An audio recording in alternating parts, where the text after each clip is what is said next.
everyone. So we are discussing previous year questions of the chapter Molecular Basis of Inheritance and the topic Translation.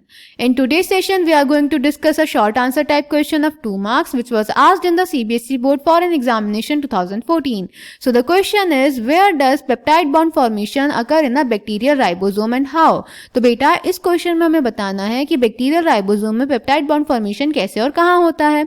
So let's check the answer. तो बेटा जो peptide bond formation यानी protein synthesis की जो site है वो होती है राइबोसोम. राइबोसोम में स्ट्रक्चरल आरएनए और 80 डिफरेंट प्रोटीन्स प्रेजेंट होते हैं.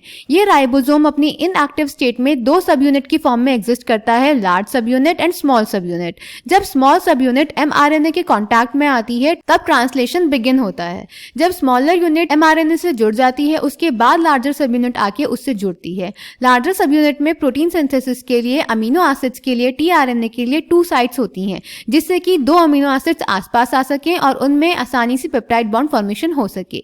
ये पेप्टाइड बॉन्ड फॉर्मेशन होता है बेटा कैटलिस्ट की हेल्प से और वो कैटलिस्ट राइबोसोम होता है. राइबोसोम कैटलिस्ट की तरह भी बिहेव करता है और जो बैक्टीरिया होते हैं उनमें 23SR आरएनए कैटलिस्ट की तरह बिहेव करता है और इसको बोलते हैं एंजाइम राइबोजाइम. क्लियर बेटा? So the answer is the cellular factory responsible for synthesising proteins is the ribosome. The ribosome consists of structural RNAs and about 80 different proteins. In its inactive state, it exists as 2 subunits, a large subunit and a small subunit.